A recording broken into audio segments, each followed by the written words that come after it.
हर हर महादेव दोस्तों। भगवान भोलेनाथ आप सब पे अपनी कृपा बनाए रखे।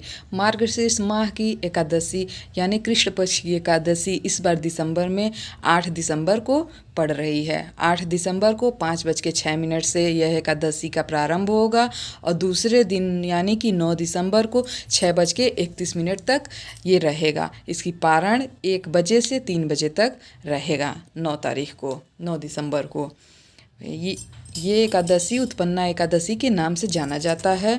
जो भक्तजन इस एकादशी में भगवान विष्णु का एकादशी माता के साथ पूजन अर्चन करते हैं वो सब भगवान विष्णु के कृपा पात्र होते हैं। उन्हें वैकुंठ धाम की प्राप्ति होती है।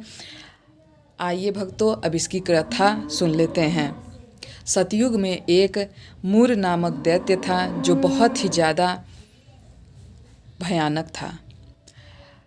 वो इंद्र आदि देवताओं पे आक्रमण करके उन पे विजय प्राप्त किया था और उनको अपने स्थान यानी स्वर्गलोक से बाहर भगा दिया था। देवता सब भगवान भोलेनाथ के पास अपनी विनती लेकर गए और भगवान भोलेनाथ से कहा, हे प्रभु हमारी मदद करिए। तो भोलेनाथ ने कहा, आप लोग श्री हरि विष्णु के पास जाइए, इस का उपाय उन्हीं के पास है।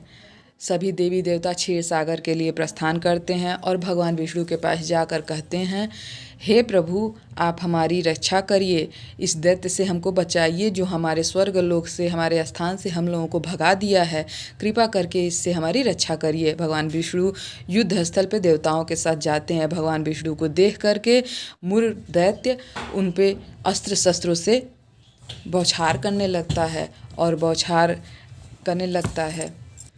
परंतु भगवान विष्णु उस दैत्य पर जितने भी अस्त्र शस्त्र फेंकते थे, मारते थे, वो सारे अस्त्र शस्त्र वो नष्ट कर देता था और उसके ऊपर फूलों की वर्षा होने लगती थी।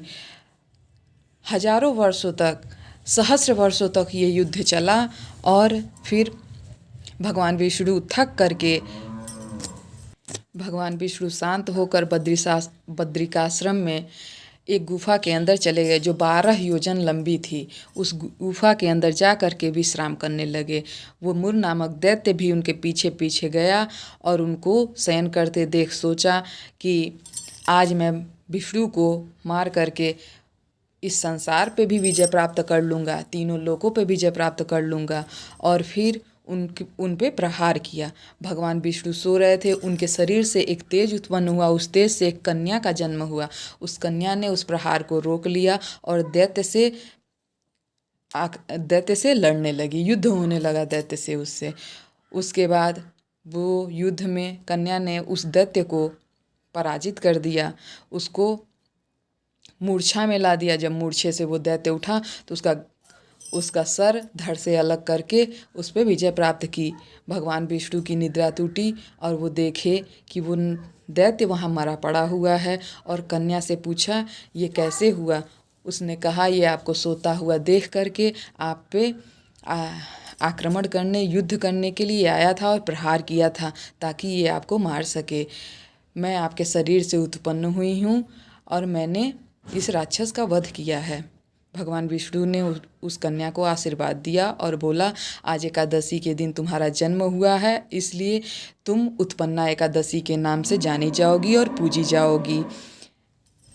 हर हर महादेव दोस्तों।